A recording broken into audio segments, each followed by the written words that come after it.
Welcome to Partnerships for Profit, the podcast where we bring you inside the world of joint ventures, strategic partnerships, and powerful collaborations. Whether you're looking to expand your network, find new referral partners, or scale your business, you're in the right place.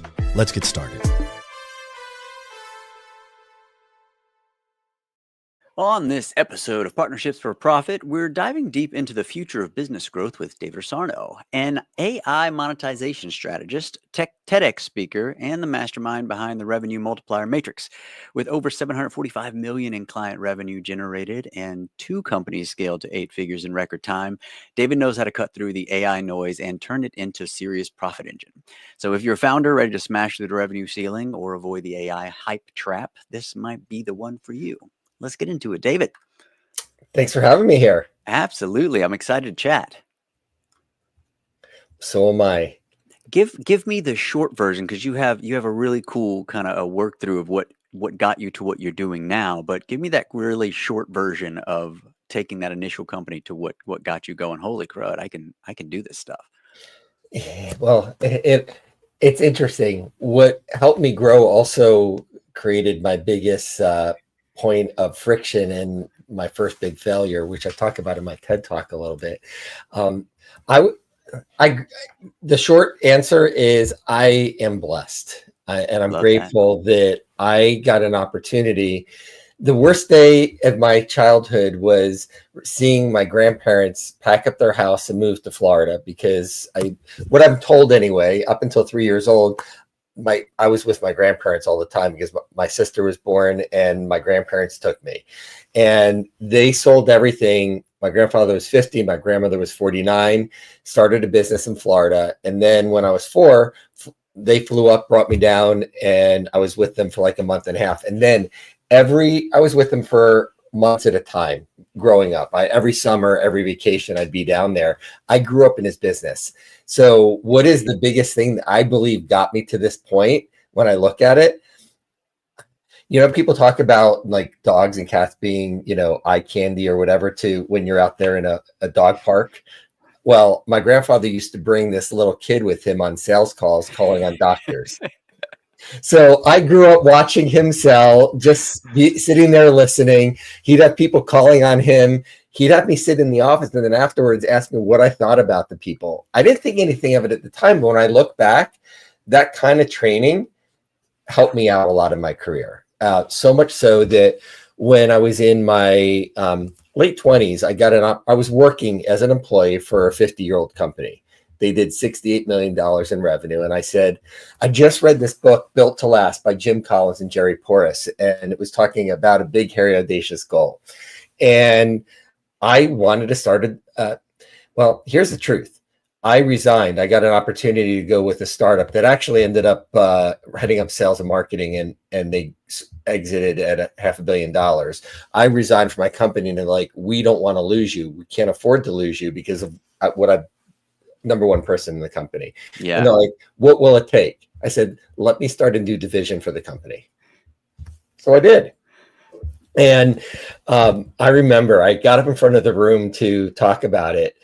And I said, I talked about the book and I had it dog-eared and highlighted. And I said, I'm going to grow the largest division of this company, the most profitable.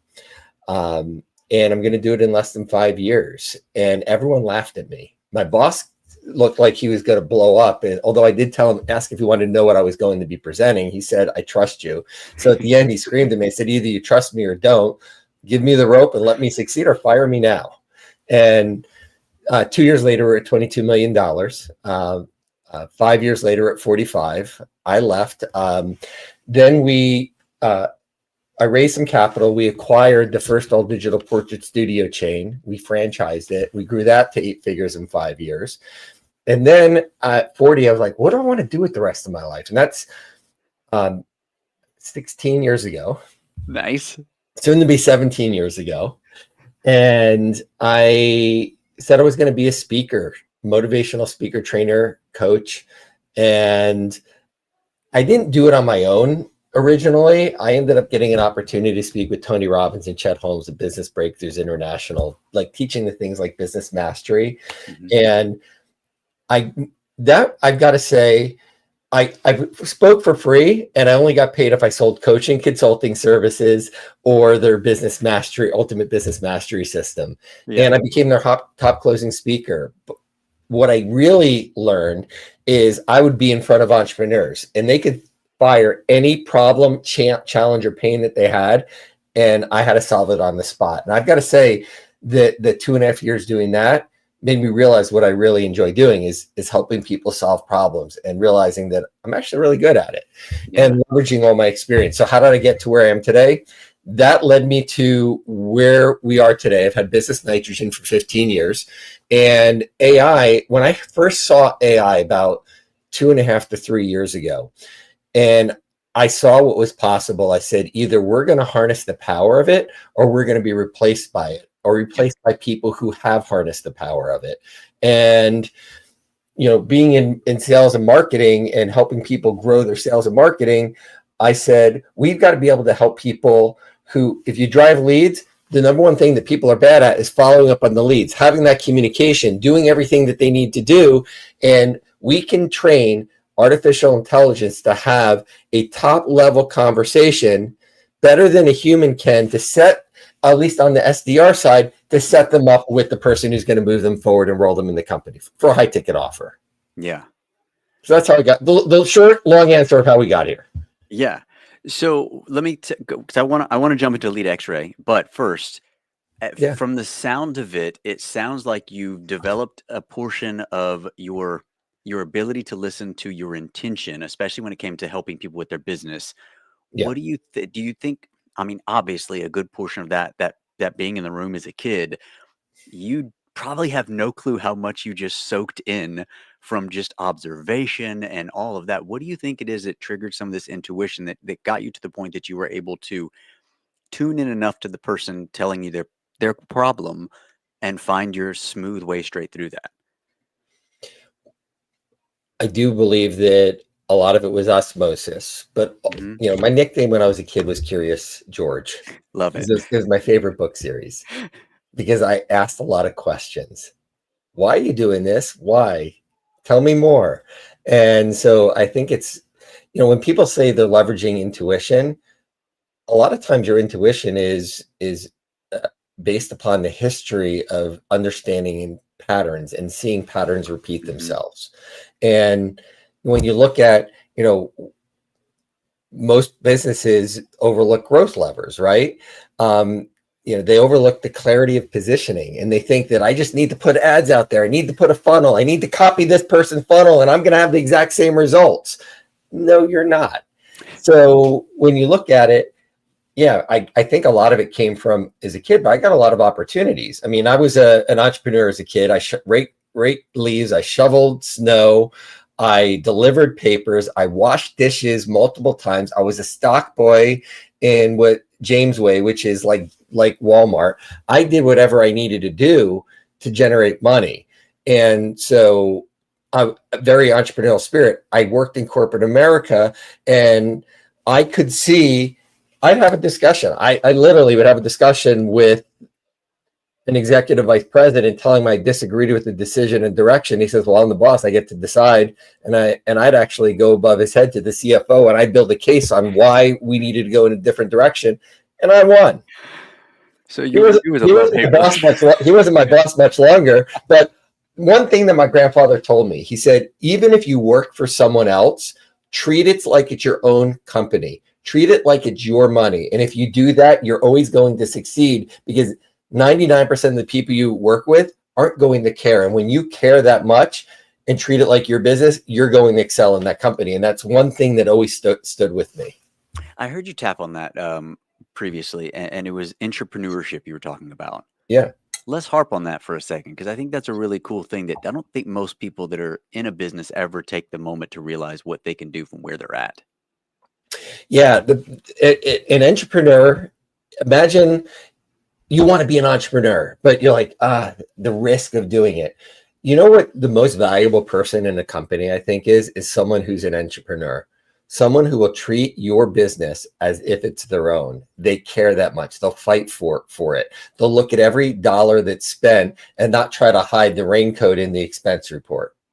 And those are the people, if you are like that, find ways to let the person know that you're looking out for their business, that you see opportunities, because that helps you become the most valuable employee in the company.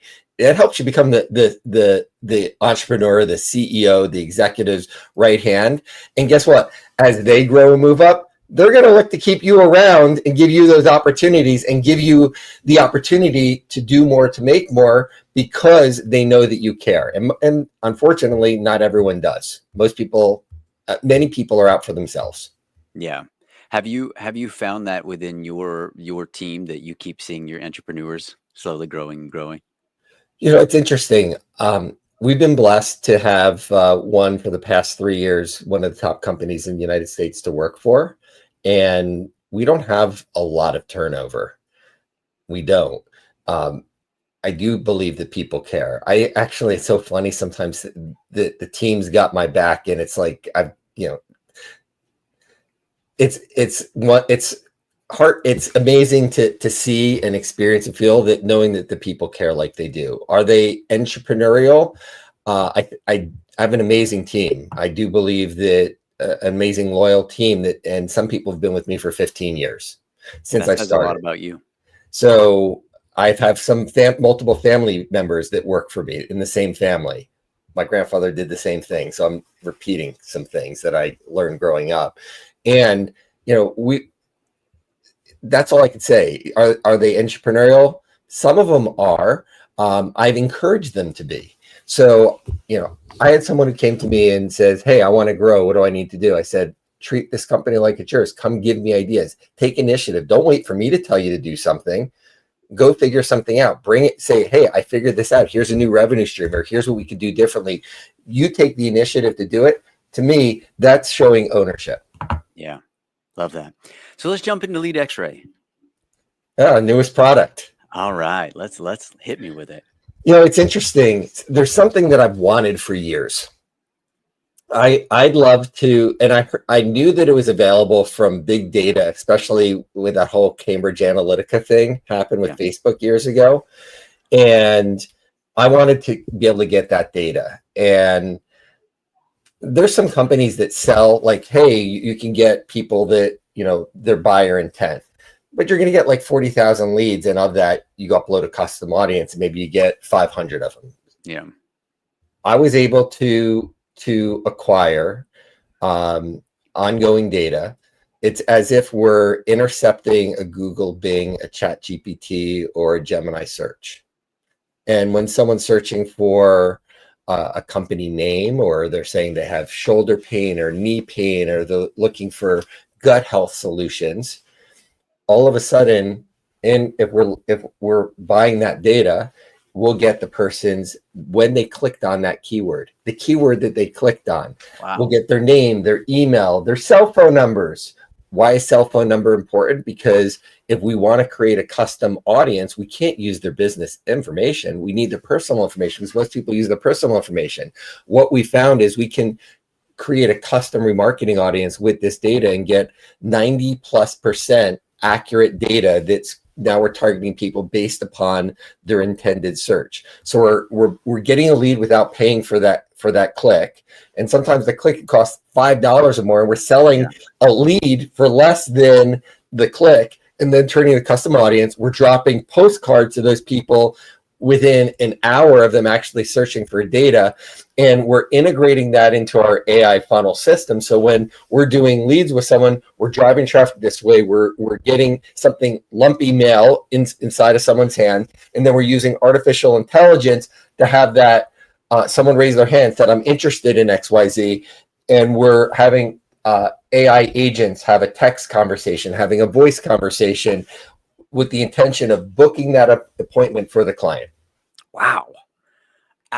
I mean, outside of like maybe YouTube ads where you can kind of hit someone where they're at least close to their intention of looking for something, I don't know anything else. YouTube, you know why YouTube does that? Because they know what people are searching on Google. So here's the thing. What I just told you, when someone searches on Google, YouTube's owned by Google. In fact, YouTube has more searches today than Google does, right? They know what people are putting into the YouTube search. They drive an ad to you. Well, guess what? We've been able to acquire that data and do the same thing and remarket them on Facebook with that. Wow. So the coaches and any brand that's basically coming to work with you guys, that's the ability that you guys can do now. It's one of the, I'll call it one of the arrows that we have in our quiver. How many arrows do you have in that quiver? We have a lot. Here's the thing. Different people need to market in different ways depending upon who their audience is. If you're going after entrepreneurs, business owners, there's multiple ways that you can get them. And the more, here's one of the big challenges companies have is they don't have that right conversation. They don't, the positioning, the running a general ad. But if you can intercept the thought process that someone has in their mind, and you can enter that conversation in their head, and you can have a message to market match on that ad to the landing page, to the text communication, you're going to have a much better opportunity having them see you, your company, your product, your service as the solution to what it is that they need. Yeah, I mean, for lack of knowledge of giving specifics, it would be like someone looking, I want a new car versus they looked up 4x4s, and here's a Jeep commercial that fits well with what you're looking for. I'll give you an idea because I know you guys are out of New Orleans. Yeah. I had a conversation with one of the largest storm attorneys that sues insurance companies because they do not treat people very well when they get hit by a hurricane, and many times the choir there, but yeah, and many times. And my son went to Tulane, so I know the city very well. Yeah, and he said to me 2.5 years ago that I'd love to work with you. What I really need is if you could show me when someone got hit by a storm that I could target them directly with a postcard or something. That's exactly what I want. And once we acquired this technology, I showed him how many people in Louisiana are searching for storm damage, hurricane damage, insurance company won't pay. And it's a lot. And I said, is this the kind of data you told me you were looking for? And he said, I said, first, nice to speak with you. Said, is this the information you were looking for? He said, yeah, well, I have it now. And so that's how precise that we can get these days. Now, when we're talking about, okay, great, data is data. The problem is most people don't know how to use data once they get it. And data can help you create leverage. Data can be your short circuit to getting a more cost-effective lead. But you've got to be willing, you've got to still have good marketing. You still have got to have good messaging. And you've got to have the visuals, the graphics, a very directed, postcard. You've got to be so specific in communicating because we live in an information overload society. People are very distracted and have very short attention spans. So, we've got to use psychology. And you asked me how to get into this. Well, I studied psychology of your mind when I was 16 years old. I used it in sports performance. I used to run high hurdles, intermediate hurdles, 400 hurdles. And I studied in high school when I was a sophomore how the Russian athletes used the psychology of their mind in the pentathlon to get better results than just going out there and training. That led me into getting a degree in advertising. What is advertising? The psychology of why people buy. So I've lived this my whole life. And plus, my grandfather, when I was a kid, had me create ads for him, which was kind of fun. So I guess I'm doing the same thing I've always done. Yeah, it just developed in different ways, and you've developed as that developed along with it. So as you're now coaching and doing these kind of things, how much do you feel like coaching people becomes almost 80% of some of that head game for these individuals, as much it is their ads and everything else? A lot. And it goes to like, you'll hear people say, well, just funnel hack or just copy this. And then you say, why is one business successful with a campaign and another company is not, with almost an identical campaign? And I've been hiking a lot. I'm training right now to go hike in Nepal in October with my son. We're going on a that's cool. couple-week trek into the Himalayas. That's amazing. But it's also, thank you. Yes, it is. And it's given me a huge opportunity to think. And one of the things that hit me on my hike on Sunday was this exact same question. And people saying, well, why can't you just copy what they're doing and give me the exact same thing? And I said, I could do that, but it doesn't mean that you're going to get results. I said, because you're a different business. You're a different company. You're different than that other person. You have no idea how much time that they've put into their mindset, their belief system. Why do people come to them? Because the energy, the frequency that they put out there, that they know that they can serve the other person. You're saying, I want to copy, which is a much different level than someone who's out there in service. So if you want to get those kind of results, you got to work on this first, and your belief in your heart first. Then maybe you'll have an opportunity to create those kind of results. People don't necessarily like when they hear it, and people's like, well, that's, woo-woo stuff. Oh yeah. It's really, I don't believe it is. I believe it to be true based upon my experience seeing it time and time and time again, and be able to take someone who, listen, success begets success. I'll have someone come to me and say, hey, I said, what's your goal? I want to do $1 million in the next year. I said, great. What are you doing right now? What'd you do last year? What'd you do the year before? Tell me your track record. If someone's created multi-million-dollar businesses before, I pretty much know that I can help them recreate a multi-million-dollar business again. However, if someone says, I want a multi-million-dollar business, I said, what'd you do last year? I did 120,000. What'd you do the year before? 75,000. I said, can I ask you a question? What makes you think that all of a sudden you can wave a magic wand and 10x? And they say, well, because I'm hiring you. And I said, yeah, I've done that multiple times. I've done a lot more than that multiple times. However, it really begins with you, because while we can put systems in place, your success is based upon the conversations you have with people or your company you put in place, how you're going to serve them differently or better than everyone else. And where's your friction points? Where are you creating leverage? What does your team look like? And looking at all that put together. Yeah. I feel like that, that $100,000 mark, like there's those certain marks that are, it's like a stock, like breaking that $1 mark already. Yeah, but don't hold on much longer. Like there's a heavy chance that's not going much further than that dollar mark and coming back to where it's at. And I feel like that could become such a huge mental game for people if they've, like you said, you've done you could have done $99,000 every year, but for whatever reason, that 100,000's here, not necessarily in the books. It's like the 4-minute mile. People died trying to do the 4-minute mile until Bannister broke the record. And then I think in the next 6 months, numerous people did, right? And it's no longer a big deal. And it really is our belief system. And, there are a lot of money blocks out there that people have to work on and they have to clear. And the cool thing is, when you do, and you start thinking differently, and you start coming from a place of, how am I going to serve? What am I going to do? And how do I create that leverage? All of a sudden, when it comes, then it can be like a wave growing really quickly. Yeah. What would you say was there one thing, or is it just kind of been the development over years that got you in the mind frame of understanding that intention made such a huge difference? I think it started when I know when it started, and I remember the day like it was yesterday. I was depressed. I was a 16-year-old kid that was depressed. Parents went through a really bad divorce. Let's just put it that way. It was really bad.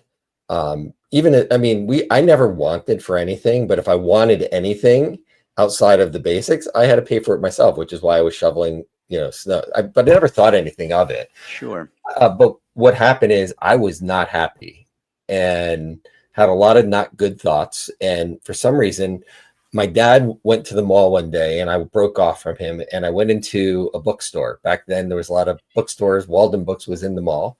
And I don't know why, but as I was walking through, I remember on the right side, there was bookshelves on the right, bookshelves on the left, and it said self-help. And a 16-year-old guy walked into the self-help aisle, and off to the right, I saw a cassette rack, and that's dating myself now. And there was a maroon one that said increasing self-confidence. by Dr. David Illig of Success World. And I picked it up. I looked at it and I brought it home, and then I hid it in my pants so my dad didn't know that I bought that. And then I listened to it every night as I went to bed. And then on the other side, it had subliminal learning program. And I listened to that over and over. I'd wake up. I don't think I slept much. I'd fall asleep to it, but I would over and over. And within 30 days, all of a sudden I had friends and I thought of myself differently. I was the same person. Sure. Everyone saw me the same. So what got me into this? And that's when I went to the sports psychology book, and I used to sit there and visualize my race and run my race with a stopwatch, with my eyes closed, hearing the gun go off and running my race, going over the first hurdle. And if I didn't like my time, I would run the race again. And I typically always finished my race within tenths of a second. So of whatever I was able to do before the race. Yeah. So that is where I got the full understanding of potential, and it's taken off since then. And I remember when I was 23 years old, a friend of mine who we're still good friends 30 something years later, he became a speaker for Tony Robbins and invited me to an event in Atlanta. And that was my first time at a live seminar or workshop like that. I probably wouldn't have been able to afford what it cost, but I did get a ticket for free. And it paid off because I said, one day that's going to be me. And who knew I'd be his top closing speaker? But, fast forward 20 something years later, and it was fun. And yeah, it was fun. So to me, I'm just fascinated why people do what they do. It goes into the actions, and we see this in how we run companies, how we create obstacles for ourselves, how we create. And I say we, because we as entrepreneurs do a lot of silly things that we know we shouldn't do, but it puts roadblocks up for us instead of getting clear, focused, and in flow. And that's what we need to do to grow. I love that. I think you nailed it with the nosy and curiosity. I think that is one of the fastest way to become present. Just get nosy again and let the curiosity run. Yeah. Because you'll figure it out. Your intention will whisper loud enough that eventually you'll be like, oh shit, I do know the answer here. But I know you wanted to talk a little bit about AI. Here's what I can say. Yeah. There's so much that you can do in artificial intelligence. But instead of getting excited about the tools and what they can do, look at where your friction and leverage points are. Is it sales? Great. We can use AI to help create some leverage and train it at the highest level. Is it marketing? There's a lot of automated things that you can do in marketing these days that will help you get better results. So look at where your friction points are. And then there is an AI solution that can help reduce that friction. That's how you're going to scale. Fantastic. I'm going to give you 5 quickies. Ready? Go ahead. Coffee or tea? Coffee. Mornings or evenings? I'm both. I'm early morning, midday, not the best, and then I'll be in my office till 10:30 at night. You get that late night. All right. I get a second wind. Nice. Yeah. Instagram or TikTok? Instagram. And groups or time alone? Time alone. Okay. I'll leave them at that. Thank you, Dave, for hanging out with me today, man. It's a pleasure. Thanks for having me. I appreciate it. Everybody else, actually, where can we find you the fastest? Instagram, Real David Asarnow. My company's businessnitrogen.com. Fantastic. Everybody else, we'll see you guys on the next one. Like it, share it, leave us a comment. And if you want to learn how we build out these podcasts, you can reach out to us too. See you guys in the next one. Thanks for joining us on this episode of Partnerships for Profit. We hope you've gained valuable insights on how to form profitable partnerships and take your business to the next level. Be sure to subscribe and leave us a review wherever you listen to podcasts so you never miss an episode. Got a partnership story to share or someone you'd like to see featured on the show? Reach out to us. Until next time, keep building those partnerships for profit.